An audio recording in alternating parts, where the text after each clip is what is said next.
Bueno, buenas noches a todos, pues muchas gracias. También me uno pues agradeciéndoles por la invitación, al doctor Calle por supuesto y al doctor Quintero Ibareño por estar acompañando y moderando pues esta actividad.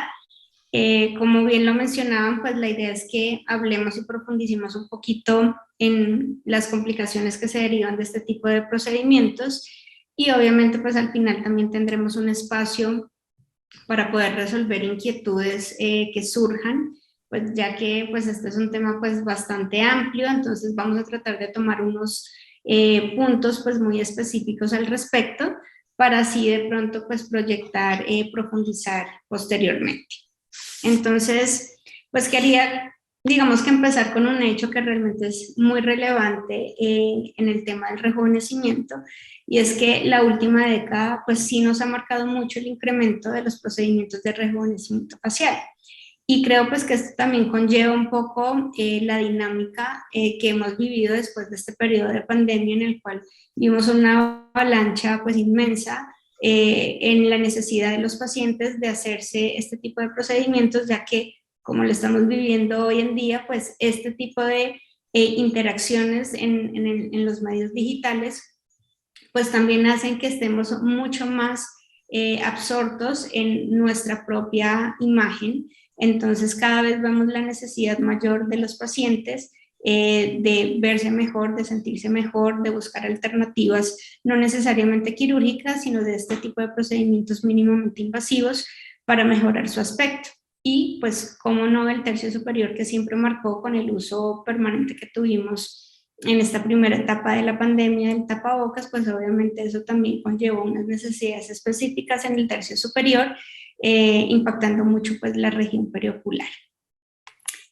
También es muy importante, incluso interesante, ver las diferencias en la percepción que tienen los pacientes frente a las necesidades en el campo estético entre las diferentes regiones. Vemos como a nivel global tenemos muy marcadas unas necesidades específicas, pero como vemos que los pacientes de Latinoamérica incluso tienen un aumento pues significativo en la mayoría de las necesidades o preocupaciones en el campo estético.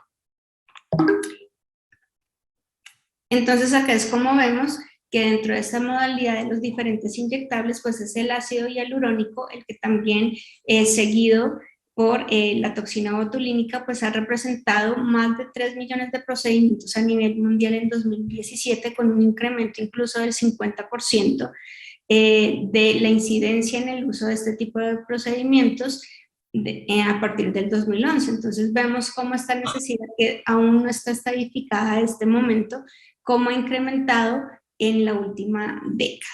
Para ya entrar un poco en el tema, entonces vamos a hablar un poquito sobre justamente cómo identificar esas complicaciones por rellenos faciales. Y cuando hablamos de identificación, pues es muy importante primero hablar sobre un poco sobre el abordaje en rejuvenecimiento facial, ya que parte un poco de la identificación de las complicaciones va a derivar de escoger muy bien a nuestro paciente y obviamente también escoger correctamente el producto que yo voy a usar para plantear mi tratamiento específico. Dentro de esas expectativas del paciente, pues está no solo lo que el paciente, digamos, quisiera tener, sino también esa orientación y esa educación que nosotros como especialistas debemos dar para escoger las mejores terapéuticas para encaminarnos a esa necesidad que tiene nuestro paciente. Creo que también es muy importante resaltar y recordar, aunque eso pues lo tenemos inherente en nuestra práctica, pero muchas veces obviamos ciertos antecedentes que en este momento son bien importantes y relevantes, ya que podrían ser predictores de posibles complicaciones en este tipo de tratamientos. Para dejar como de manera global algunas de las más relevantes, serían los antecedentes de reacciones de hipersensibilidad. Si tenemos en los pacientes antecedente de previo de aplicación de fillers, cómo ha sido el comportamiento de los pacientes frente a esos tratamientos, ya que nos puede dar un poco de información para saber, en el caso de que nosotros vayamos a hacer nuevos tratamientos, cómo es el comportamiento que podríamos esperar en este tipo de pacientes. Enfermedades autoinmunes, clásicamente pues se considera que enfermedades autoinmunes con estado de actividad pues digamos importante, pues no deben ser considerados para este tipo de tratamientos, o que estén bajo tratamientos inmunomoduladores o inmunosupresores. Y creo que acá un punto muy importante y relevante es infecciones recientes de tipo viral, porque sabemos que pueden desencadenar una respuesta inflamatoria, específicamente tras pandemia. Incluso hay reportes de casos de edemas tardíos posteriores a infecciones por el virus del SARS-CoV-2, e incluso tras vacunación. Entonces es muy importante también, dentro de ese punto de antecedentes, en este momento particular, pues siempre preguntar ese antecedente. Siguiendo con el abordaje del rejuvenecimiento, pues recordar que el envejecimiento es un proceso multifactorial que va a conducir a diferentes cambios, no solo morfológicos, sino también fisiológicos, que van a afectar el esqueleto y los tejidos blandos. Esto es muy importante, ya que vamos a ver las diferentes condicionantes que vemos en el envejecimiento, como son la flacidez, en este caso no solo por la pérdida o la disminución a partir de los 25 años, de varias hormonas que van a determinar las concentraciones de componentes estructurales de la matriz extracelular, como son el colágeno, la elastina, los proteoglicanos y por supuesto el ácido hialurónico. Que es importante también evaluar la pérdida de volumen. Esto está dependiente de los diferentes compartimentos adiposos. Recordemos que tenemos compartimentos adiposos superficiales y profundos, de los cuales algunos van a ser más estables durante el envejecimiento, como son los compartimentos adiposos profundos. Por eso, inclusive, ese va a ser el target ideal para restaurar la parte volumétrica, mientras que los compartimentos adiposos superficiales son más inestables y descienden durante el envejecimiento, por lo cual son lo que nos va a determinar todos esos signos clínicos de envejecimiento: la acentuación del surco nasogeniano, pérdida de volumen y proyección malar anterior, la aparición de la línea de marioneta, del Joule. Entonces son varios determinantes en el proceso de envejecimiento que están implicados.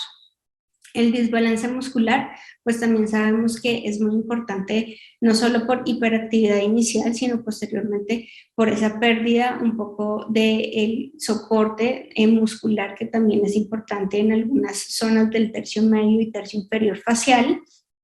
Y ya tenemos como parte final la remodelación ósea, que sabemos que va a haber un proceso resortivo, por lo cual vamos a tener una depresión en el soporte estructural de los diferentes tejidos que hemos hablado anteriormente.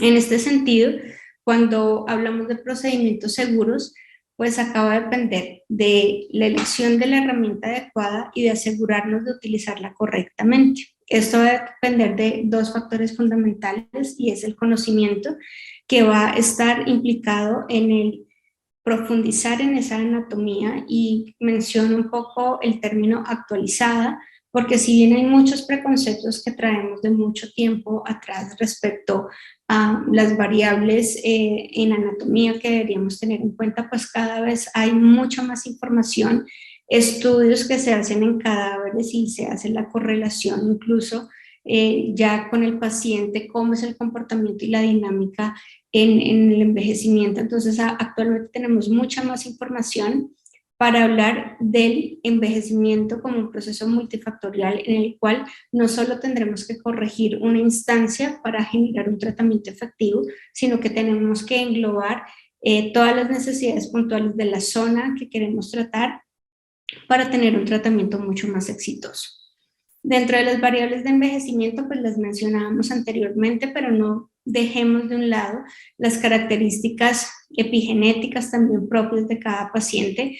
Muchas veces derivamos los resultados a un procedimiento quirúrgico, a un procedimiento inyectable, pero si no tenemos en cuenta también las características propias del paciente, sus hábitos de vida, si tienen hábitos de estilo saludable, si tienen, digamos, cómo está su nivel de estrés, su nivel un poco de actividad física, de métodos antienvejecimiento o antiglicación. Es muy importante tener en cuenta todos esos componentes estructurales, porque habrán pacientes que con las mismas instancias o con las mismas terapéuticas van a responder muy diferente de acuerdo a esas variables. Las técnicas, pues es muy importante que conozcamos las diferentes técnicas descritas para cada zona, conocer muy bien el plano de aplicación ideal según el producto y la radiología. Entonces ahí vamos a asegurar un poco más el procedimiento sabiendo que ciertas variables nos van a propender tener una mayor eficiencia en el tratamiento, pero pues nunca vamos a llegar necesariamente a un 100%, porque siempre van a haber variables individuales que pueden estar sujetas en los resultados de los tratamientos. Respecto a las herramientas, pues la radiología del producto es muy importante, no solo conocer estas características respecto a la viscosidad, la elasticidad, la cohesividad de cada producto en específico del ácido hialurónico, sino también es muy importante saber el área que yo voy a tratar y cuál es mi objetivo, ya que conocemos que las diferentes farmacéuticas pues tienen diferentes presentaciones o gamas dentro de los ácidos hialurónicos puntualmente, y muchas veces tendemos a utilizar un solo producto para diferentes necesidades. Y ahí yo creo que también parte un poco los resultados no deseados en algunas zonas, especialmente en la zona periocular, porque asumimos que la corrección se puede hacer con cualquier tipo de ácido hialurónico y no tenemos en cuenta esas características reológicas que van a hacer que un producto tenga mayor viscosidad, más elasticidad o que tenga más higroscopía y que por ende no sea pues tan beneficioso para ciertas zonas específicas, en este caso de la zona periocular. El instrumento a usar, pues incluso hay muchas publicaciones que nos hablan de si utilizamos cánula o aguja, digamos que siempre la recomendación será promover el uso de cánulas. Ya estamos hablando incluso de usar cánulas únicamente 22G, de un calibre mayor, para también disminuir el riesgo pues, de acceso intravascular. En este caso, pues también dependerá de la zona y del producto que estemos tratando para definir el uso. No quiere decir que la aguja no sea un protocolo seguro para usar, pero eso sí depende pues la zona que vamos a utilizar y mantener el plano de aplicación. En este caso se preferirá, por ejemplo, cuando queremos ir a zonas como un plano supraperióstico en algunas zonas específicas. Entonces acá es muy importante saber utilizar muy bien nuestro instrumento, escogerlo de acuerdo a la zona que vayamos a tratar y al producto que vamos a utilizar. Eso pues entonces nos dará la asertividad también en la escogencia de nuestra herramienta. Entonces, para hablar específicamente, teniendo en cuenta que el ácido hialurónico dentro de los fillers o los rellenos es digamos, el tipo de filler más utilizado, pues esta charla nos vamos a centrar únicamente en las complicaciones derivadas de ácido hialurónico. Para empezar, pues una de las descritas es la hipersensibilidad inmediata. Esto en general se considera una reacción de hipersensibilidad tipo 1, es rara, con una incidencia realmente baja frente al ácido hialurónico de un 0.02%. En general, incluso se deben considerar otras variables que pueden estar implicadas en esta hipersensibilidad, como pueden ser la sensibilidad a los anestésicos tópicos que se utilicen previo al tratamiento. Entonces, la recomendación para eventualmente prevenir este tipo de hipersensibilidades es hacer una prueba terapéutica en una zona pequeña, puede ser la zona ventral del antebrazo, en la cual ponemos una capa fina del anestésico tópico y evaluamos si hay alguna reacción inmediata de eritema, de prurito, en el cual podamos predecir que ese tipo de producto pues, puede que no sea beneficioso para el paciente, ya que esto puede simular una reacción y se le atañe únicamente, en este caso, al ácido hialurónico. Entonces, tener muy en cuenta también pues, los antecedentes de alergias, por ejemplo, a la lidocaína, porque sabemos pues, que la gran mayoría de nuestros productos pues, ya vienen incorporados a este componente para su uso. Respecto al edema, que es, diría yo, que de la complicación más frecuente, si bien pues no es la que uno espera que suceda siempre, pero digamos que es una de las más frecuentes o probables que se puede ver en específico en la zona periorbitaria. En general tiene una causa multifactorial y creo que ahí es muy importante también hacer la evaluación previa del paciente.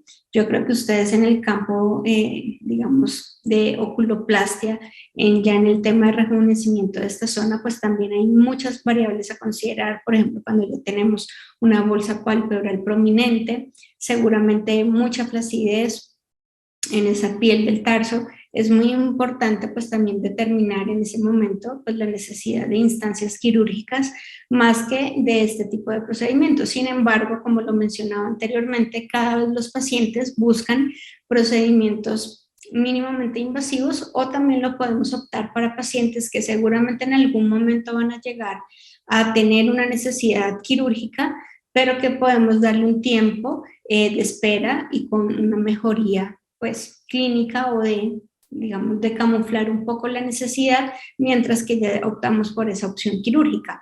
Entonces acá es muy importante tener en cuenta justamente el paciente qué necesidades tiene, para así determinar qué producto sería conveniente y qué tan beneficioso sería, porque acá una de las condiciones críticas también dentro de la causa del edema va a ser la obstrucción linfática.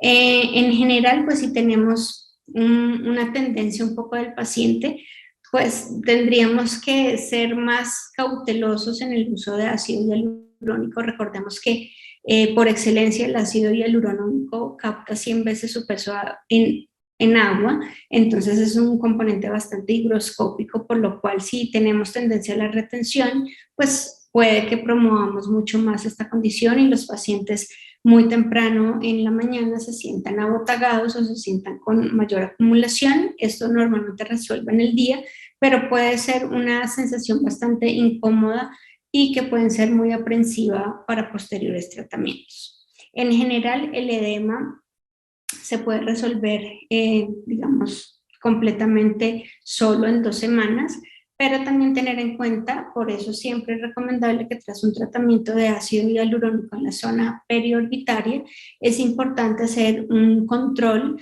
para evidenciar justamente si tenemos algún tipo de evento secundario, o adicionalmente si hubo una sobrecorrección. Acá la recomendación siempre es ir de menos a más. Es mejor subcorregir, es decir, parcialmente corregir el área que yo estoy necesitando, y posteriormente, si llego a ver la necesidad de aplicar un poco más de ácido hialurónico, pues hacerlo de manera mucho más controlada. Acá cabe resaltar que en la zona periorbitaria, pues lo que nosotros vemos clásicamente, o lo que los pacientes mencionan como ojera, pues es la necesidad en la acentuación del surco nasoyugal. Acá pues van a haber muchas variables, porque prácticamente la mejora, o el 80% de la mejora muchas veces de esa acentuación del surco nasoyugal, es la proyección malar anterior. Entonces es muy importante que muchas veces ningún paciente que nos cite o que llegue a nuestra consulta especificando esta necesidad no necesariamente va a necesitar ácido hialurónico directamente en el surco nasoyugal, sino solo con una adecuada reposicionamiento en la proyección malar anterior vamos a tener un piso para, a nivel del sub, a nivel de esos compartimentos adiposos profundos, vamos a tener mucho más soporte para poder darle estabilidad a esa zona medial.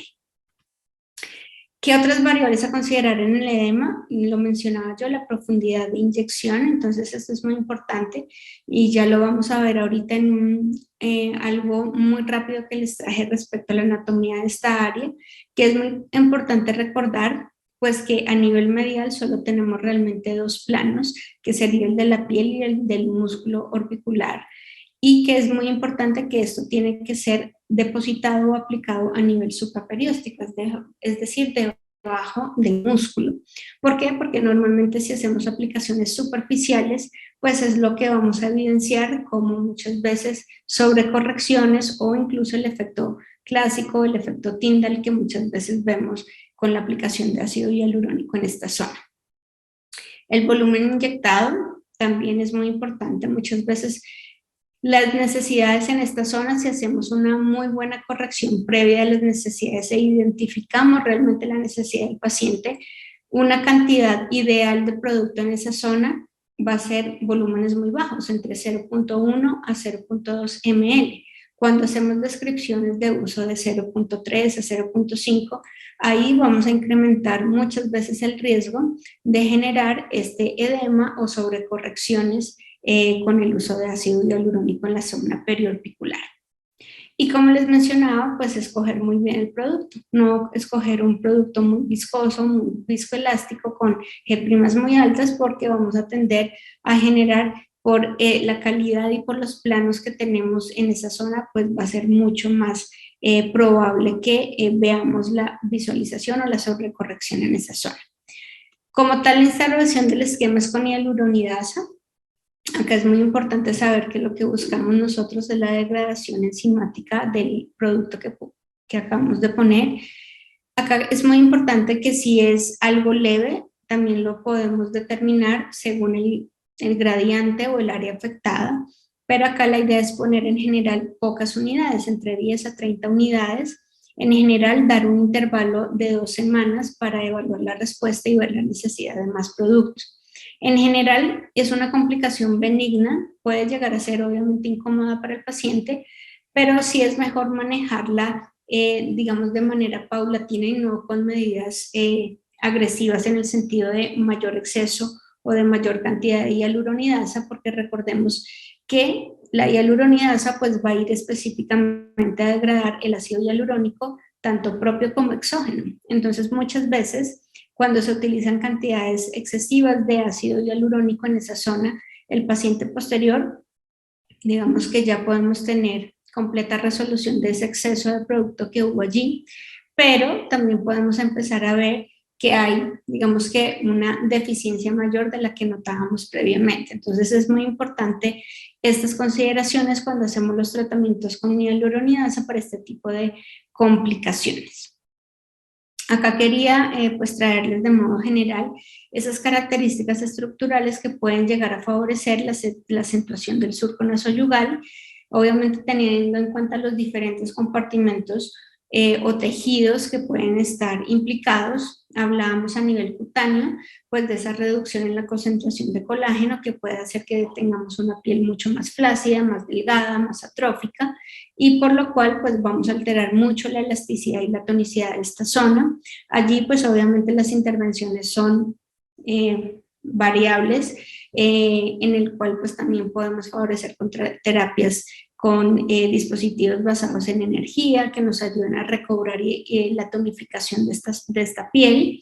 A nivel de los compartimentos grasos, pues podemos tener ese adelgazamiento y descenso, la redistribución y acumulación o comportamiento ya, digamos, diferente de los compartimentos adiposos de la grasa periorbicular. Entonces acá es muy importante que todas estas variables van a hacer que se determinen ciertos rasgos característicos que los pacientes pueden mencionar, como la sensación de abotagamiento o de ojera. A nivel muscular, pues obviamente sabemos que las ritides a este nivel pues se dan por la contracción del músculo orbicular oculi. Entonces acá pues ya instauraremos otro tipo de terapéuticas coadyuvantes, también teniendo muy en cuenta que el músculo orbicular pues también nos va a ayudar activamente al drenaje linfático de esta zona, por lo cual tampoco es recomendado hacer un bloqueo completo de este músculo, para que podamos favorecer, digamos, que el comportamiento fisiológico normal que nos da el músculo en este drenaje linfático. Y a nivel óseo, pues obviamente lo que mencionábamos, no solo en la resorción pues malar, que también lo veremos al incremento de la edad, sino también en otras zonas, pues por ejemplo en el párpado superior, que vemos las necesidades también imperativas de empezar a hacer terapéuticas para rejuvenecer esta zona. Acá que es importante, les quería mencionar un poco la anatomía que les decía, un poco nuestras referencias anatómicas van a ser acá la vena facial, que nos va a determinar o a delimitar esta región infraorbitaria en una zona medial y una zona lateral. La zona lateral pues clásicamente está constituida o está determinada por 7 capas, que sería la piel, la grasa subcutánea, el músculo orbicular de los párpados, la grasa suborbicular que correspondería al SUF, que acá lo hemos representado como una porción lateral y una porción medial, y el periósteo. Mientras que a nivel medial tenemos pues obviamente menos concentración o menos capas que impactar, y en este caso, como lo mencionaba anteriormente, sería la piel y el músculo orbicular de los párpados, que está fuertemente unido al hueso, y en este caso pues esta región infraorbitaria medial pues va a estar dividido en una zona palpebral y una orbitaria, y ahí pues obviamente vamos a tener las consideraciones específicas, como lo mencionaba, de hacer una aplicación profunda, teniendo acceso directo, ya sea con aguja puntual allí, pero clásicamente prefiero hacer un abordaje lateral, donde me dirijo a nivel supraperióstico, y eso me va a determinar el rango de profundidad que yo quiero tener en todo el trayecto de acceso hacia la región más medial a nivel del surco nasoyugal. Siguiendo un poco con las complicaciones respecto a las reacciones inflamatorias tardías, pues digamos que surgido muchas hipótesis de por qué se pudieran dar, y específicamente porque hemos empezado a ver con ciertos tipos de ácidos hialurónicos edemas recurrentes, intermitentes, en los pacientes incluso con ya muchos años previos de aplicación de ácido hialurónico. En este caso, pues dentro de las variables o hipótesis que se sugieren es tener en cuenta que actualmente, pues ya por mucho tiempo se ha hecho la modificación en las tecnologías de los ácidos hialurónicos, es decir, en el proceso de reticulación, que en general podemos llegar a tener productos más resistentes a los procesos normales de degradación enzimática dérmica innata, y que por eso también conlleva un aumento en la longevidad y en la disminución del tiempo del tránsito dérmico. Entonces es muy importante que estos pueden ser variables que se han postulado como para tener en cuenta y considerar en el tema de la duración de los rellenos de ácido hialurónico. Entonces creo que también cuando nosotros estemos instaurando un tratamiento, también parte de la seguridad de los procedimientos que nosotros realicemos, teniendo en cuenta pues los antecedentes de otro tipo de productos inyectables no reabsorbibles, es que tratemos de utilizar productos en los cuales tengamos una longevidad no tan prolongada, porque allí pues podríamos entrar a discutir qué tan seguro pudiera llegar a ser esa longevidad frente a las reacciones inflamatorias o la inmunidad que pudiera generar cualquier característica individual del paciente al que pueda estar expuesto, y que esto pudiera ser un factor acelerador de una respuesta inflamatoria tardía. Les quería traer esta publicación, que fue una de las iniciales que salieron respecto a reacciones inflamatorias tardías relacionadas con el SARS-CoV-2, y esto es muy importante, como se les mencionaba, dentro de el indagar los antecedentes de los pacientes, ya que, pues aunque ya estamos en el día a día de la vacunación, en el día a día de los pacientes que han tenido o no han tenido COVID como infección como tal, es muy importante siempre indagar, incluso para decidir el momento adecuado para hacer un procedimiento con ácido hialurónico. Estos son algunos casos que se reportaron en esa publicación. Reportaron 4 casos, realmente estos fueron como las primeras casos reportados de reacciones inflamatorias tardías. Estos eran pacientes que incluso ya llevaban incluso más de 2 años de haberse aplicado el ácido hialurónico, y fueron de los primeros pacientes que entraron en estas cortes de los estudios que se hicieron de Moderna, y al final hubo un caso con Pfizer, pero principalmente los más reportados fueron en los pacientes que entraron en este grupo de pacientes iniciales. Y digamos que acá, ¿qué se sugiere? Que recordemos que el target como tal del SARS-CoV-2 es la enzima convertidora de angiotensina para hacer su invasión intracelular, y pues esto derivó en empezar a evaluar dónde está expresado, dónde están los receptores de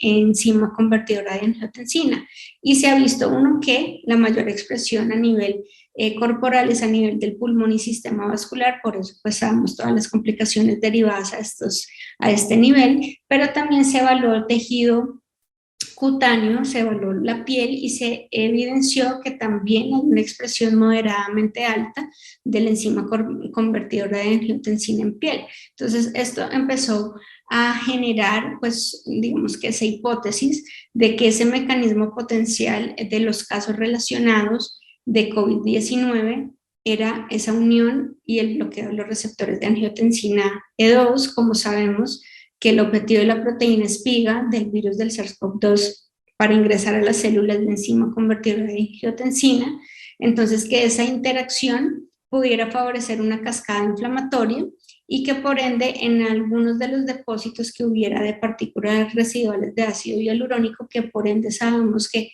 cualquier ácido hialurónico dentro de su proceso inicial de favorecer el estímulo local, pues va a generar un proceso inflamatorio controlado, pero que esto pudiera ser una activación de esta respuesta inflamatoria en esas partículas residuales y por ende, pues ver estos casos. Específicamente este caso es una paciente de 43 años que tras la segunda aplicación digamos, la dosis de la vacuna, en este caso fue Pfizer, pues presentó este edema bien marcado a nivel periorbitario y que resolvió realmente de manera pues rápida, únicamente con antihistamínicos, pero algunos de los otros casos reportados pues eran mucho más extensos y en este caso incluso requirieron corticoides, requirieron dosis de tetraciclinas, de antibióticos más para la acción antiinflamatoria e incluso actualmente se recomienda y hay muchas publicaciones que favorecen el uso del lisinopril en dosis bajas por periodos cortos para resolver este edema que puede estar muy relacionado, ya sea una infección o vacunación por COVID, y digamos que ha tenido una buena respuesta, pues recordemos que hace parte de los grupos de medicamentos inhibidores de la enzima convertidora de angiotensina, entonces digamos que todavía estamos conociendo un poquito, así que esta pudiera ser una terapéutica a instaurar antes de decidir eventualmente la necesidad de utilizar hialuronidasa pues para quitar como tal el ácido hialurónico. Seguimos entonces con otra de las complicaciones que ya la mencionábamos anteriormente, que es el efecto Tyndall. Este en general se caracteriza por la evidencia en un cambio de coloración que va a generar este aspecto como azul grisáceo en el sitio de inyección. En general, lo que nos va a indicar es que el producto lo pusimos muy superficial, potencialmente también va a estar relacionado con la cantidad o el volumen aplicado, la forma de aplicación, y esto pues simplemente es un efecto que va a generar la entrada o la dispersión de la luz en esta zona y como pues al tener un medio turbio, que en este caso es el ácido hialurónico, pues va a generar una reflexión y nos va a generar esta tonalidad. Acá que es importante pues que la única forma real de corregirlo pues va a ser la aplicación de hialuronidasa y como vemos pues acá tenemos la foto posterior con una completa mejora de esta zona. Acá pues la prevención para este tipo de complicación pues será, como lo mencionábamos anteriormente, tener un adecuado plano digamos submuscular, del ácido hialurónico específicamente cuando estamos a nivel del surco nasoyugal, a nivel la parte más medial y también tener en cuenta el tipo de ácido hialurónico que voy a usar con una baja viscosidad, que tenga una buena cohesividad, es decir, que se integre muy bien al tejido. Eso me va a garantizar que también tenga unos mejores resultados. Seguimos con otra de las complicaciones que son los nódulos, que se describen o digamos que los pudiéramos definir como depósitos o agregados irregulares de relleno de cualquier filler, porque realmente no es solo pues con ácido hialurónico, que en general su característica principal es que van a ser percibidos más a la palpación que lo que los podemos visualizar. Acá simplemente traje alguna foto de una paciente que me refirieron, pero realmente era algo que la paciente percibía en la palpación. Esto simplemente para indicarles que es muy probable que no los evidenciamos, pero pues pueden ser también casos de sobrecorrección o de acúmulo de producto en el cual también se puedan dejar ver o ser visibles. Como les mencionaba, pues también va a haber una directriz respecto al tiempo de aparición. Entonces, si son tempranos, menos de 14 días, pues potencialmente lo más probable es que sea por acumulación directa de producto, y tardíos, que digamos que hay una amplia variedad cuando hablamos de reacciones tardías, está entre 14 días, pero incluso la gran mayoría de autores de consensos globales respecto a complicaciones hablan de 4 semanas para hablar de tardíos, y de persistentes, pues aquellos que se presentaran más allá del año de aplicación. En general, como les mencionaba, esto puede ser derivado por aplicaciones superficiales. También pues evaluar, incluso está descrito si tenemos nódulos inflamatorios o no inflamatorios. Inflamatorios pues será cuando ya tenemos otro tipo de reacciones asociadas, eritema, dolor, calor. Entonces es muy importante identificar si son nódulos fríos no inflamatorios o nódulos calientes inflamatorios. En este caso, pues para considerar infección, entonces como lo mencionaba, si tenemos estos otros signos, eritema o dolor, pues digamos que nos hablará de un proceso más infeccioso. Cuando lleva, pues digamos que otras consideraciones como dolor que lleve mucho más tiempo prolongado, pues incluso deberemos considerar infecciones atípicas o reacciones de hipersensibilidad. Acá es indispensable hacer la degradación, pero si viéramos muy concretamente el proceso infeccioso, pues acá es importante apoyarnos con antibióticos de amplio espectro, con ciclos cortos de 7 a 10 días, de acuerdo a la respuesta, evaluar o no la necesidad de utilizar hialuronidasa. Vamos ya para las complicaciones que pudiéramos hablar vasculares en primera instancia, y la complicación digamos que más común y benigna con los rellenos es las equimosis o los hematomas. En general, pues dentro de la prevención va a ser también conocer un poco a nuestro paciente previamente respecto al uso de medicamentos, en este caso, pues el uso de antiagregantes, de anticoagulantes, AINES, productos herbales como el ginkgo biloba, el ginseng, el ajo, suplementos como la vitamina E, el omega 3, y digamos que si tuviéramos la presencia de este tipo de medicamentos deberíamos recomendar 1 o 2 semanas previas al procedimiento, a menos, obviamente, que en el caso, por ejemplo, de un antiagregante o anticoagulante, que no sea por una condición médica específica, pues pudiéramos recomendar la suspensión 1 o 2 semanas previas al procedimiento. En general va a ser más frecuente incluso cuando utilizamos ciertas técnicas como son las técnicas con cánula en retroinyección en planos dérmicos y subdérmicos. Entonces es muy probable que aparezcan. Por ejemplo, esta paciente se está también dando soporte y digamos que una parte más de rejuvenecimiento del tercio inferior, en la cual se quería también mejorar la parte o la área de la línea de marioneta. También se hizo rejuvenecimiento de labios, que es una zona un poquito más propensa también a las equimosis. Entonces, digamos que van a haber zonas que son más propensas, pero justamente en la diferenciación entre si es algo más benigno, más esperado por la localización y la zona y la manipulación que hayamos hecho, o si ya tendríamos que instaurar una complicación vascular más importante. En general, pues recordemos que las equimosis se resuelven espontáneamente, pueden ser tratadas con ungüentos con heparina o con vitamina K, y también pues hay optativos, láseres Q-switch, dye láser, que pueden ser alternativas para hacer una recuperación más rápida y pronta de estos depósitos de hemosiderina.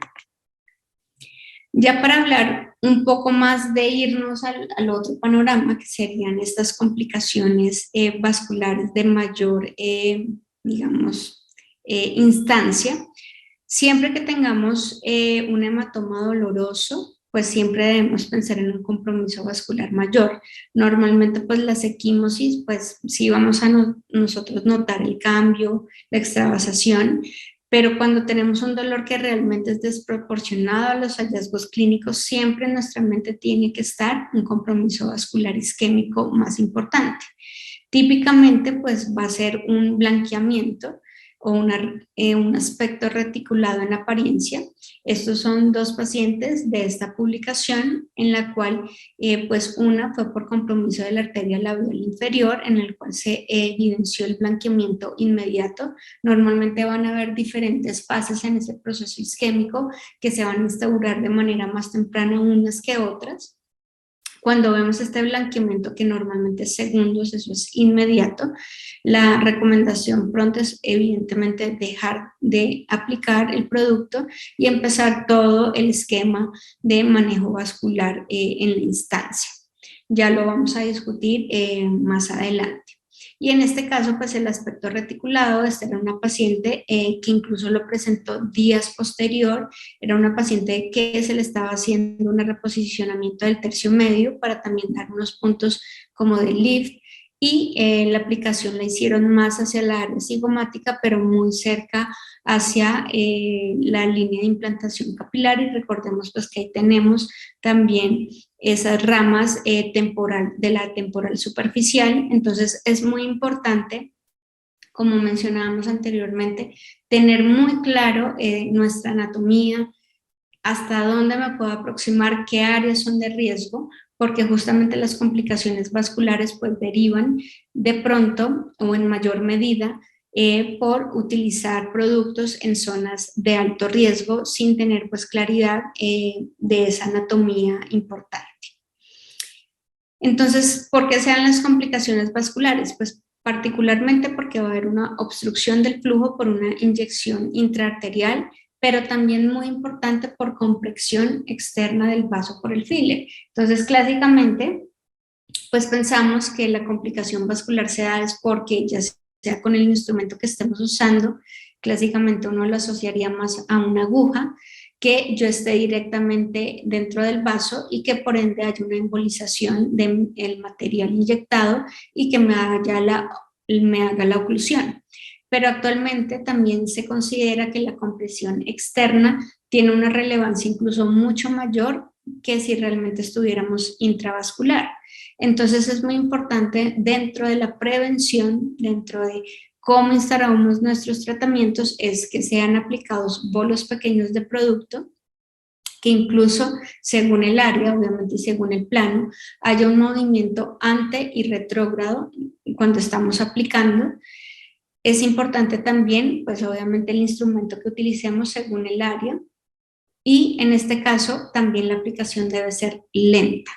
¿Por qué? Porque nosotros estamos depositando un producto que normalmente tiene una mayor viscoelasticidad y tiene un mayor gradiente de presión de la zona en la cual estamos inyectando, y al aumentar ese gradiente, solo por aumento de la presión y del gradiente, podemos generar un efecto compresivo. Entonces la recomendación es que la aplicación siempre sea lenta y no sea rápida.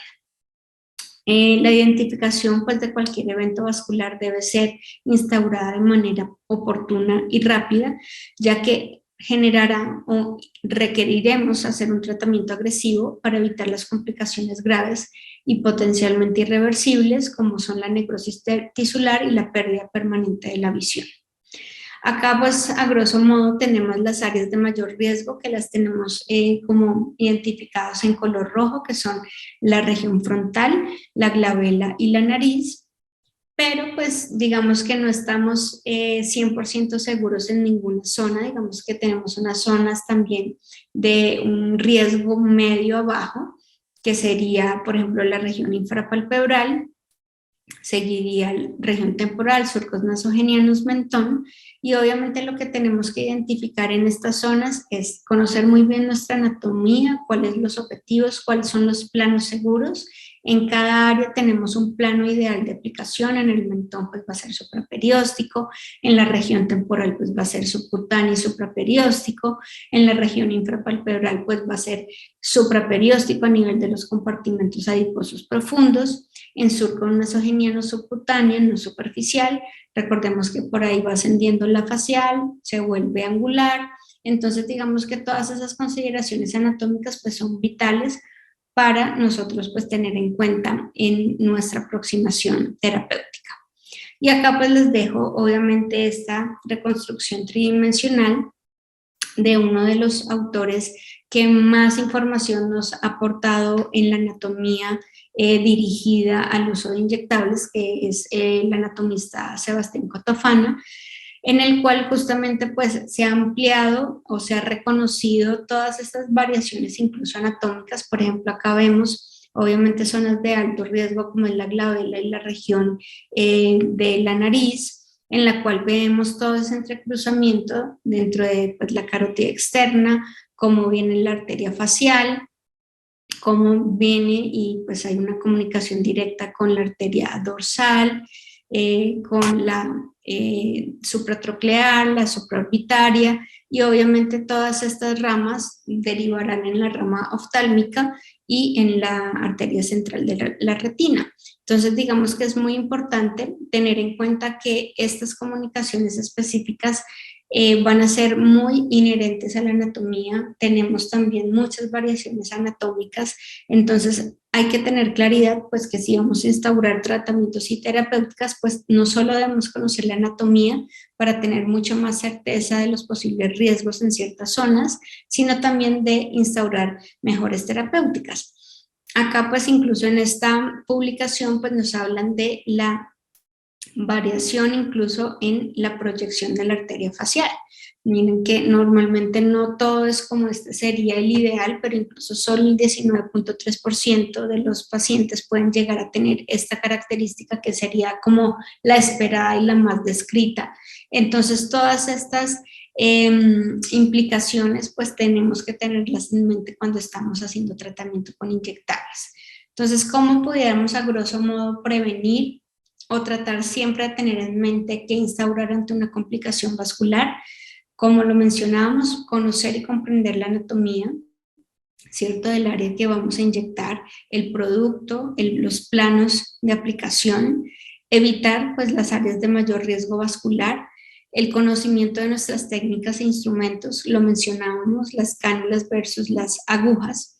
En este sentido, antes se promovía el uso, o muchos de nuestros productos incluso vienen con cánulas 27G. Esto ya por muchos estudios se sabe que pues, es prácticamente como estar usando una aguja. Entonces, cada vez estamos promoviendo más el uso de cánulas de mayor diámetro, como la de 22G. La aspiración pues tiene que ser siempre una recomendación, pero tampoco nos puede dar 100% de seguridad, incluso se habla de un 60% de sensibilidad. Entonces, también incluso se evaluó el tiempo de aspiración. Entonces, si nosotros solo hacemos una pequeña aspiración de 2 o 3 segundos, realmente la fiabilidad y la confiabilidad baja importante. Entonces, ¿qué es muy importante? Que siempre la aspiración cuando la hagamos sea por lo menos de 6 a 10 segundos y siempre pues con por lo menos calibres mínimos de, por ejemplo, si vamos a utilizar una aguja de 27G, con el de 30G en algunas zonas, pues vamos a disminuir la sensibilidad de la aspiración inclusive. Entonces es muy importante también tener en cuenta eso. Lo mismo creo que clásicamente cuando vamos a utilizar agujas o incluso cánulas, tendemos a purgar el instrumento y esto no es tan recomendable porque finalmente estamos depositando producto en el lumen del instrumento, sea la cánula, sea en este caso la aguja, y cuando nosotros hacemos la aspiración, pues al tener en el lumen ya producto, pues va a ser menos probable o menos eficiente que realmente tengamos una certeza frente a si hay una aspiración positiva o no. Entonces la recomendación es no hacer como la purga o sacar un poco de producto, sino simplemente empezar el procedimiento, hacer la aspiración y vamos a tener más fiabilidad en ese tipo de proceso. Como les mencionaba anteriormente, evitar la inyección rápida y de grandes volúmenes. Y en esto pues hay diferentes técnicas recomendadas, ya sea en retroinyección, ya sea por microbolos, microdepósitos. Y como les digo, cuando vamos a hacer aplicaciones o bolos supraperiósticos, la recomendación siempre es hacer aplicación lenta del producto, no aplicación rápida para no aumentar el gradiente de presión en la zona que estamos tratando.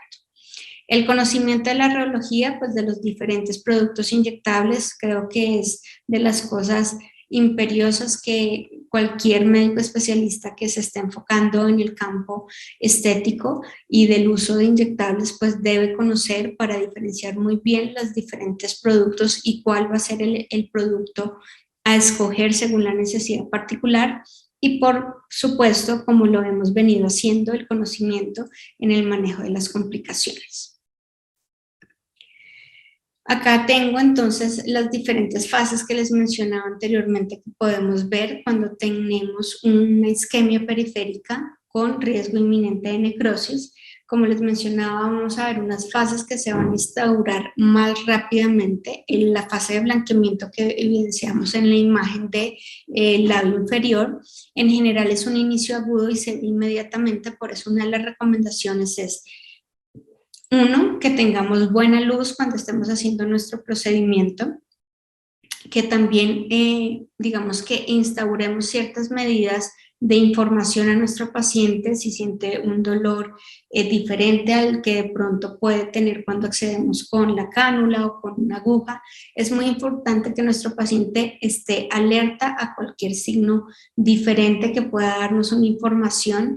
Es mejor ante un dolor intenso o ante un cambio que nosotros veamos a nivel cutáneo, por eso hay que estar muy vigilante y estar viendo nuestro tejido.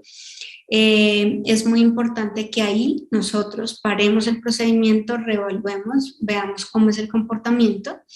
Por eso en general pues no se recomendaría tanto, digamos que es muy controvertido el uso, por ejemplo, de anestésicos con epinefrina. Digamos que algunos autores incluso refieren que pudiera ser protector en el sentido que estamos generando una vasoconstricción y que por ende pudiéramos como prevenir, digamos, esta aplicación o este riesgo intravascular, pero pues obviamente el producto o el anestésico con epinefrina pues también nos va a generar este proceso de vasoconstricción, de blanqueamiento, entonces nos puede como distraer un poco la atención respecto a la técnica. Otra recomendación cuando estamos haciendo tratamiento es, como recuerden que el compromiso vascular también nos puede dar no solo un compromiso anterógrado, sino retrógrado, generar una presión en la zona como adyacente a donde va el flujo normal que sabemos que va ese vaso.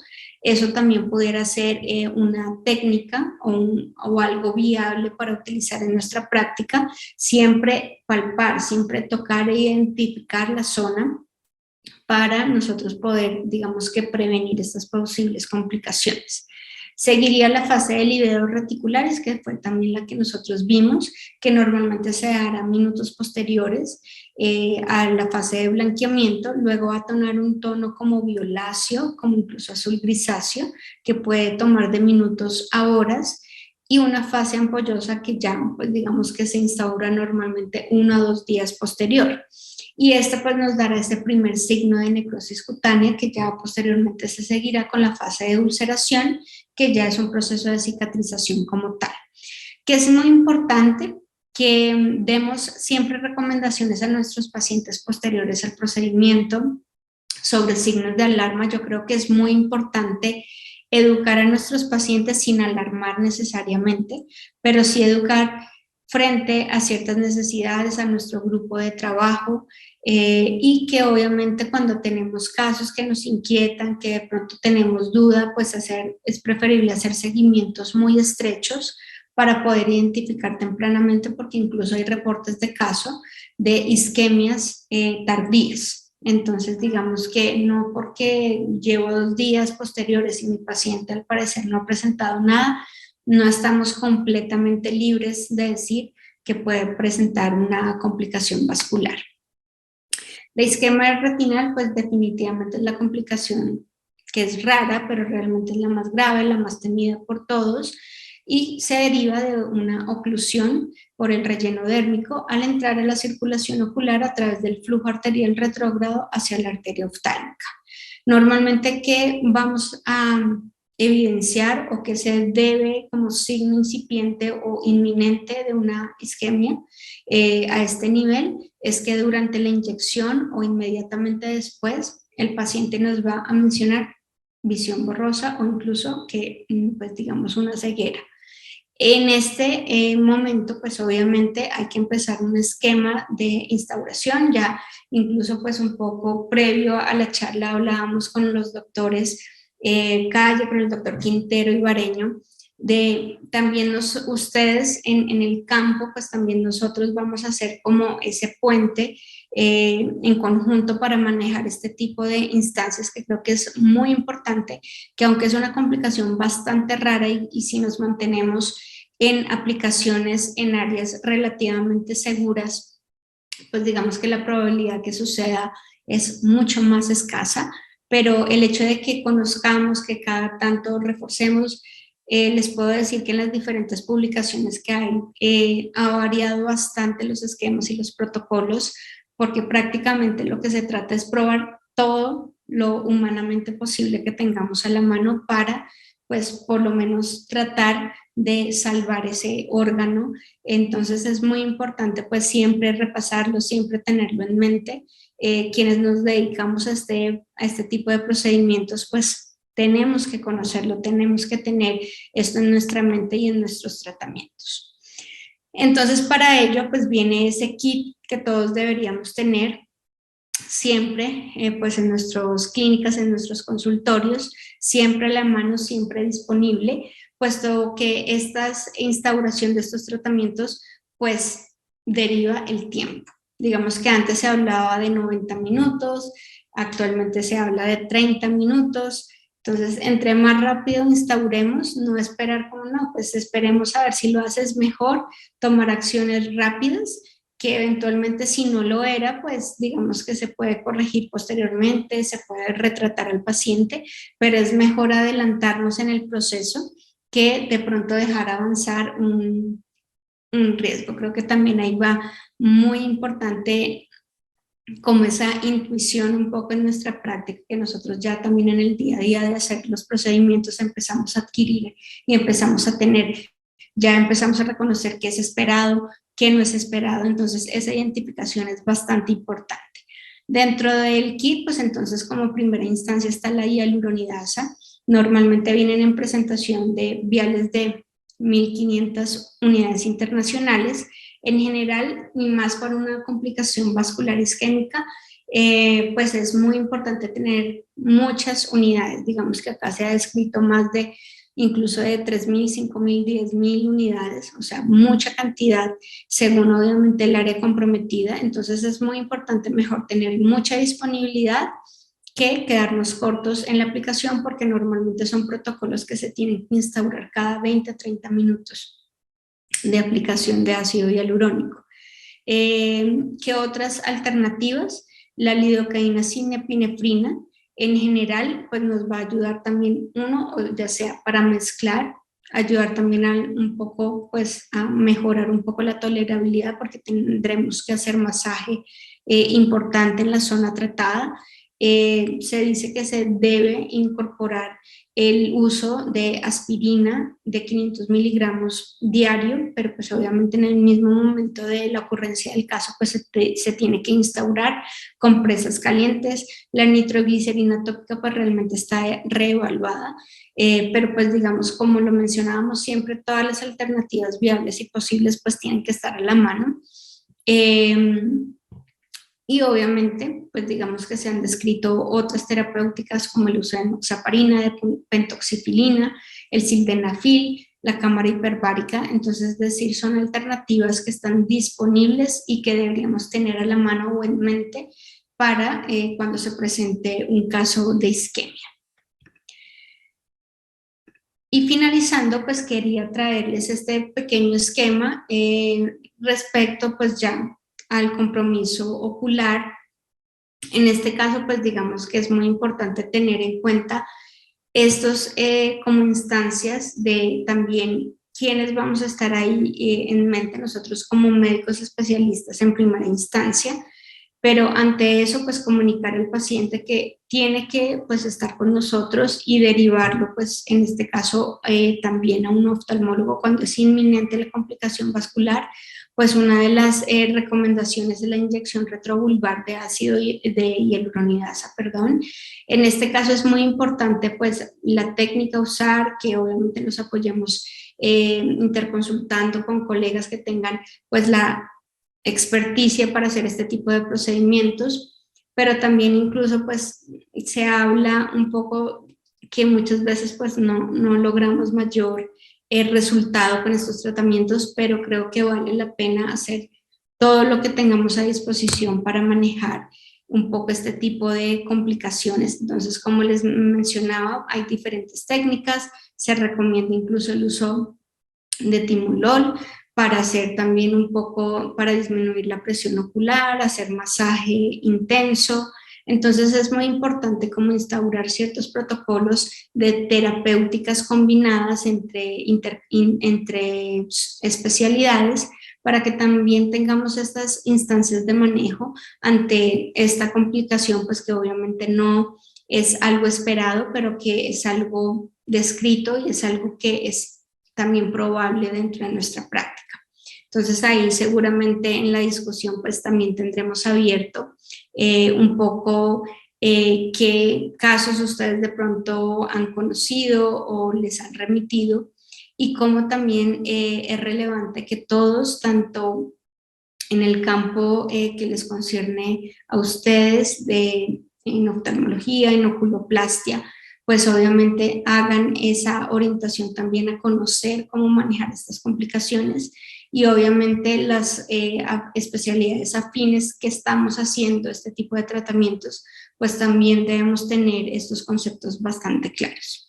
Entonces esto es lo que quería mencionarles, pues a grosso modo un poco las complicaciones que podemos ver.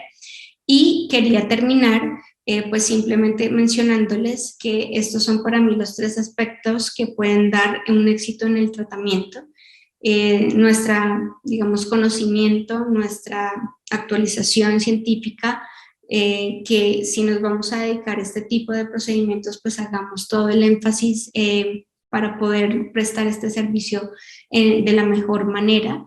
La calidad de los productos, pues digamos que sabemos también que hay muchos productos en el mercado de calidades muy distintas y es muy importante siempre soportarnos con productos que nos den soporte no solo científico, sino también ante la seguridad un poco del comportamiento de ellos y creo que este es uno de los más importantes para mí, que es el tiempo. Muchas veces en el corre-corre de hacer los procedimientos, lo que sacrificamos en nuestros procesos es el tiempo. Y cuando sacrificamos el tiempo, muchas veces sacrificamos también esos puntos de chequeo de seguridad y ahí es cuando vienen las complicaciones. Entonces, por más expertos que estemos en un campo, siempre dediquemos el tiempo suficiente, no subestimemos los tratamientos y eso pues nos llevará justamente a tener tratamientos exitosos. Muchas gracias a todos por la atención.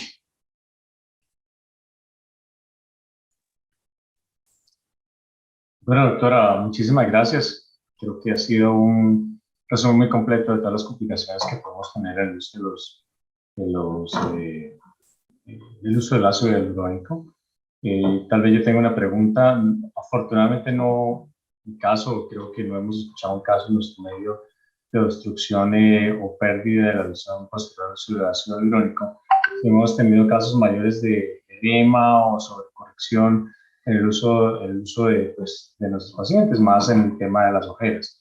Entonces yo tengo una pregunta relacionada con eso. ¿Qué cantidad o cómo manejaría una sobrecorrección en un paciente que tiene un volumen que es leve, por ejemplo, que está sobrecorregido en un volumen muy pequeño? ¿Utiliza definitivamente un volumen grande de hialuronidasa o simplemente hace como aplicaciones muy puntuales de, digamos, de una línea o 2 líneas en cada punto que uno quiere corregir? Y mi otra pregunta es, ¿usualmente combina la hialuronidasa con colagenasa? Ya que sabemos que la colagenasa actúa como ese vehículo que le permite a la hialuronidasa entrar a tejido y poder hacer todo su efecto, pues, el efecto que tiene.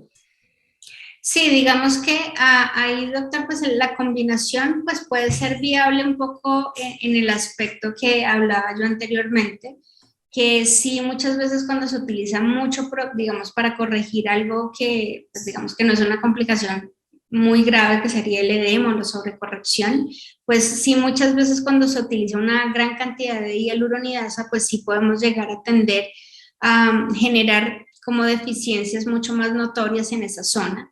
Entonces, digamos que ahí un poco tener apoyo como de otro tipo de productos pudiera ser para reducir la cantidad de hialuronidasa total que pongamos pudiera ser variable, pero realmente los estudios para correcciones con ácido hialurónico pues están solo con la hialuronidasa. Ahí digamos que yo recomendaría más instaurar protocolos de aplicaciones, digamos, de 10 a 30 unidades, realmente volúmenes pequeños, según obviamente pues qué tan extenso esté o que nosotros consideremos que, no sé, pusimos más de 0.2 ml, pues posiblemente de ácido hialurónico en la zona, pues sí tendremos que hacer aplicación de mayor volumen que tiene que ser un poco más equitativo o equiparable al volumen de ácido hialurónico que nosotros pusimos. Como mencionaba, incluso en una discusión que teníamos anteriormente, también varía, depende del ácido hialurónico que tengamos. Como les mencionaba, también estamos hablando mucho de cuál es la longevidad que tienen los ácidos hialurónicos, porque también varía mucho eso, conocer cuál es la longevidad, cuál es la reticulación de mi producto. Recordemos que el agente reticulante o la cantidad de reticulante también va a determinar qué tanto va a durar ese producto. Entonces, normalmente es esperado que los productos de viscosidad baja tengan una duración realmente corta, entre 6 a 9 meses. Por eso no es recomendable utilizar productos de viscosidad media alta en esta zona, porque son productos que sabemos que van a durar mucho más, entre 12 a 18 meses. Entonces, digamos que el comportamiento e incluso la higroscopía va a ser muy diferente. Entonces, es muy importante allí que dentro de lo que incluso discutíamos, hablando un poquito de cuáles son los protocolos, tenemos varias presentaciones de hialuronidasa en el mercado.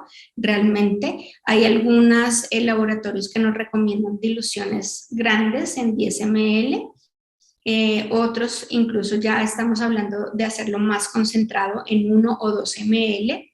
Incluso hay presentaciones de menos unidades, no de 1500 unidades, sino incluso de menos unidades. Entonces, por ejemplo, si yo tengo una complicación de este tipo, edema, o que haya hecho una sobrecorrección, pues no tengo que usar la de 1500 unidades. Sí, digamos que esa la dejaré a mayor instancia para complicaciones vasculares. Digamos que este otro tipo de presentaciones las puedo usar para ese tipo de sobrecorrecciones e incluso pues no utilizamos volúmenes tan grandes porque también sabemos que el uso de la hialuronidasa pues es corto, o sea, no es como un producto que yo pueda reservar necesariamente para, pues porque esta complicación no es que uno tenga todos los días que usar la hialuronidasa. Entonces creo que también el hecho de ponerla más concentrada, teniendo en cuenta que tenemos menos unidades en vial, pues podemos utilizar más específico para esas correcciones. Acá tengo unas preguntas del público. Una de las preguntas para la doctora Barrera ¿es indudable que la mayoría de complicaciones vasculares son de tipo compresivo más que de la inyección intravascular? ¿Es la pregunta? No. Bueno, yo más que decirles que es más la otra, yo creo que la compresiva es subestimada, ¿sí? Porque entonces, como les mencionaba, digamos que está ampliamente recomendado que cuando hagamos ciertos tratamientos y más en zonas más críticas, siempre hagamos la aspiración. Entonces, a veces la aspiración nos da una falsa seguridad porque decimos, bueno, acabé de aspirar, digamos que soy muy juiciosa y me mantuve entre los 6 y 10 segundos, o sea, me mantuve un tiempo prolongado que me daría como una mayor seguridad y al no obtener esa aspiración, pues como que voy aparentemente más tranquilo y seguro. Pero más que decir es que hemos subestimado que la compresión también es un factor importante en el proceso oclusivo. Entonces, no todo es porque necesariamente estemos dentro del vaso, sino por la misma compresión. Por eso incluso la recomendación es el masaje, porque el masaje en cierta medida pues nos va a resolver todo, porque estamos liberando un poquito esa presión que estamos haciendo. Esto pues también tenerlo muy en cuenta cuando estamos haciendo puntos por ejemplo, de fijación o de soporte en el tercio medio, que muchas veces lo hacemos a nivel supraperióstico, que ahí es donde depositamos usualmente bolos de producto. Particularmente para la zona periocular, cuando vamos a tratar la zona del surco nasoyugal, en preferencia yo lo hago siempre con cánula. Mi punto de acceso es lateral, nunca es inferior, porque casi que ahí vamos en dirección al infraorbitario. Mi punto de referencia es, digamos, si tuviera en cuenta el canto externo, me voy en una línea recta y casi que en el punto de mayor prominencia del malar, por allí hago mi punto de acceso, entro con la cánula totalmente perpendicular para entrar directo hacia el periósteo y luego desciendo o bajo la cánula para darle el plano, o sea, es decir, yo ya estoy en el plano supraperióstico y simplemente avanzo. Ahí la forma de aplicación que creo que es mejor es haciendo pequeños microdepósitos, es decir, dejando pequeños microbolos de producto muy medidos. Y digamos que ahí no recomendaría tanto, no sé si ustedes han notado que cuando hacemos de pronto aplicaciones en retroinyección, como que dejamos el producto lineal, muchas veces así es como vemos la sobrecorrección, que el paciente se siente que tiene ahí, que le dan muchos nombres, que como un aspecto como de salchichita, como un aspecto de algo así. Entonces, considero que muchas veces esa técnica, y pues obviamente si estamos superficial y estamos poniendo de pronto de más producto, pues va a favorecer más este tipo de eventos. Hay otra pregunta y es que si es válido que el nomograma es de que mayor cantidad de volumen con menor peso molecular o menor volumen con mayor peso molecular evita las isquemias. Digamos que ahí es muy importante, más que el peso molecular, digamos que hay otras variables reológicas que son más importantes, pero yo creo que depende como el objetivo y el área que tú estés tratando, ¿sí? Normalmente cuando nosotros estamos tratando, por ejemplo, un área sigmática, un área malar, nosotros vamos a promover productos que tengan mayor viscosidad, mayor elasticidad, y en general pues son productos que tienen cierto mayor peso molecular. Pero digamos que ahí lo que va a entrar en concordancia o en criterio es qué instrumento estás usando, cómo lo estás aplicando. Incluso se ha visto que cuando hacemos pequeños movimientos ante y retrógrados durante la aplicación, eso da cierta seguridad en el procedimiento.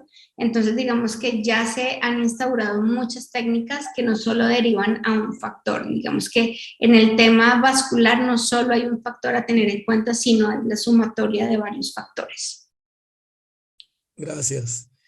Pregunta la doctora Elena Coy que si en el protocolo de pacientes que se ha inyectado ácido hialurónico y quieren cirugía de blefaroplastia inferior, aplican hialuronidasa previo a cirugía. El paciente pues exacto. Bien, bueno, ahí yo creo que ustedes tienen mucha más experiencia. Digamos que es evidente para mí que cuando yo tengo un paciente, pues digamos que claramente su necesidad es quirúrgica, pues yo incluso pues lo remito directo, les digo, pues mira, o sea, si tiene una bolsa palpebral muy prominente, creo que a veces es más lo que podemos favorecer, como les mencionaba anteriormente, la obstrucción linfática.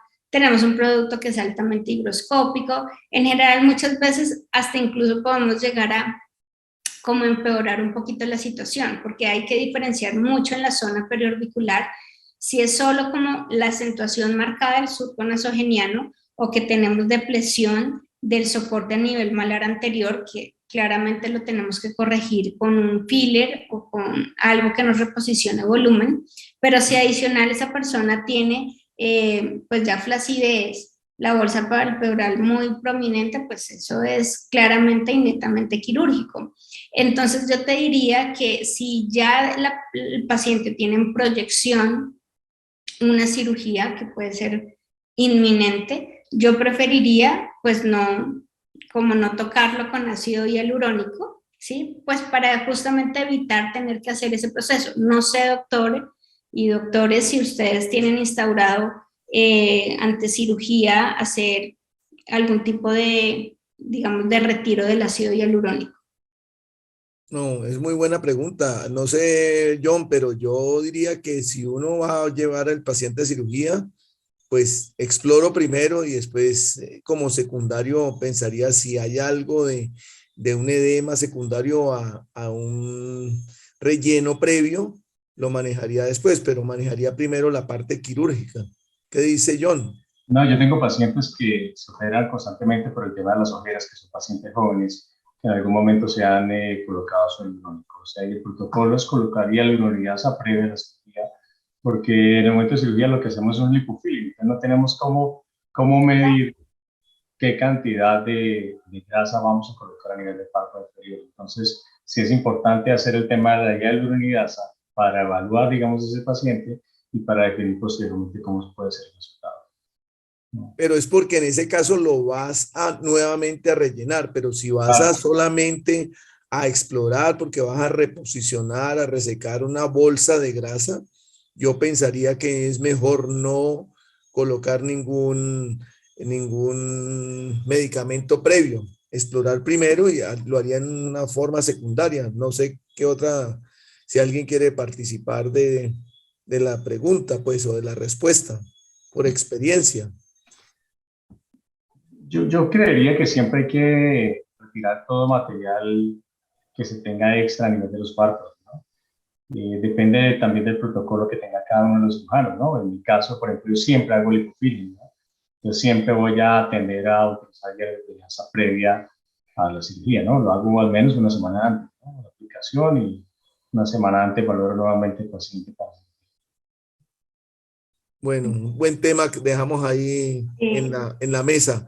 Yo tengo Pregunta una la pregunta. doctora Marta Durán que si tenemos experiencia y qué dosis de hialuronidasa se usa de tipo retrovulvar. Digamos que ahí se utilizan casi que de 1.500 a 5.000 unidades, o sea, es bastante cantidad. Eso es como el protocolo. Obviamente hay también las recomendaciones a tener en cuenta, pues sabemos que parte importante también de la composición es ácido hialurónico, entonces también por eso es muy discutido incluso la pertinencia de la aplicación retrovulvar para, digamos, la indemnidad ocular. Pero pues ante un compromiso ocular, pues como mencionábamos, hay que utilizar absolutamente todas las estrategias. Entonces creo que, bueno, eso también puede llegar a ser muy interesante profundizarlo y pues incluso hay entrenamientos, hay, o sea, muchas cosas que se pueden hacer respecto a explorar. Obviamente eso se hacen entrenamientos en cadáveres para tener un poco como la experticia de hacerlo. Obviamente pues ahí tendríamos como que entrar en esa dualidad un poco de tener ese apoyo entre subespecialidades para llegar pues obviamente a esos tratamientos, pero son dosis altas. La doctora Marta Durán también pregunta que ¿qué dosis utilizaría el lisinopril?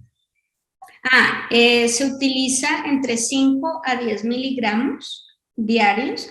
Todo depende de la extensión del edema. O sea, digamos que normalmente, si es un edema leve, digamos que tengamos, normalmente cuando tenemos un antecedente de infección por COVID o que se vacunó y como que tengamos claro que posiblemente es muy probable que haya sido por o relacionado, podríamos instaurar esta medida porque incluso, como te digo, en los reportes hablan de corticoides, de ciclos cortos de antibiótico, pero realmente en los reportes era muy, la respuesta realmente no era muy importante.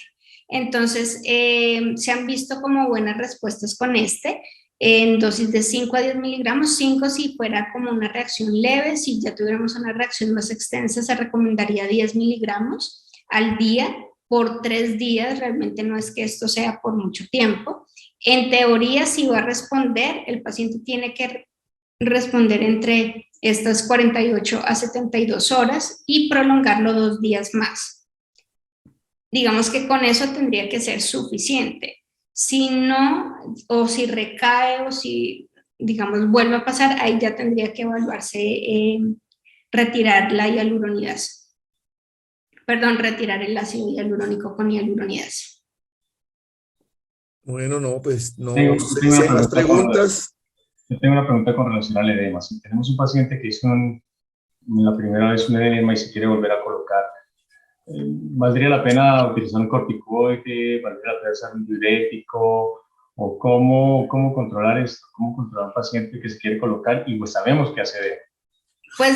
Pues doctor, actualmente, pues mire que también yo creo que esto o sea, este tema es como tan necesario y como se ha visto como este incremento en el uso de este tipo de productos, que ya desde el punto de vista de radiología, pues también se cuenta con ecografías de alta resolución para hacer incluso la aplicación de hialuronidasa guiada mediante ecografía. Entonces, no solo como un instrumento que eventualmente uno en la práctica tenga, pero también nosotros, bueno, si no es algo que podamos tener acceso, porque pues obviamente son tecnologías que implicarán pues un alto costo para tenerlas y de entrenamiento, pues particularmente acá en Bogotá contamos con una colega radióloga que es especialista en ecografía dérmica y con ecografía de alta resolución y hemos trabajado mucho en pacientes que eventualmente vienen con esas edemas o incluso tindals o esto que queremos ser mucho más específico porque no sé si ustedes han tenido la oportunidad de tener que tratar a un paciente con hialuronidasa, pues es un procedimiento pues que es incómodo y doloroso. Entonces, entre más específico podamos ser, porque muchas veces los depósitos pues van a estar a diferentes niveles, la cantidad. Entonces, ahí pues de pronto tener esta alternativa también de hacerlo mediante guía ecográfica pues valdría mucho la pena. Si tenemos ese antecedente, pues sí, digamos que si hay una reacción de hipersensibilidad, como que estamos notando que, pues recordemos que los ácidos hialurónicos, pues no es solo el reticulante, también tienen, pues cada casa farmacéutica tiene excipientes en sus componentes y pues finalmente no vamos a saber si el paciente está reaccionando también a algún excipiente.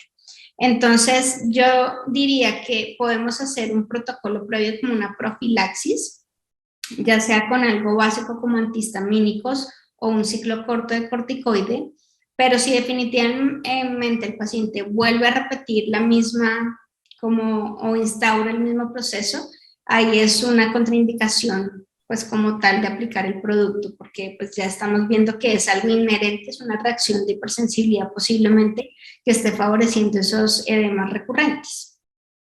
Perfecto. Bueno, yo creo que Diana, muchísimas gracias. No sé si Natalia o Alberto nos van a finalizar no hay más preguntas pues en el Doctor, chat. tenemos un participante con la mano alzada, Ana Cristina. Le vamos a permitir el micrófono por si tiene una pregunta. O no sé si de pronto por error alzó la mano. Posiblemente. Yo creo que Natalia podemos Sí, yo creo que concluirla. podemos damos Darle por las gracias a la terminada doctora Diana por la excelente participación y las enseñanzas y que podamos contribuir a mejorar todos estos manejos de rellenos que hoy en día pues son tan usados todos los días, ¿no? Así es, totalmente. Creo que esto implica un manejo interdisciplinario que pues muchas veces ustedes desde su campo ven como ciertas características que muchas veces uno desconoce o no tiene como en mente. Entonces creo que es bien importante que hagamos estas como interacciones y podamos como nutrir mucho la práctica en lo que nos concierne, en las áreas que también estamos sujetas a tratar. Muchísimas gracias, Carlos. Doctor Calle. Toño, no, perfecto. Agradecidísimo con la doctora Diana Barrera. Excelente charla. Creo que nos ha dejado unas muy buenas enseñanzas.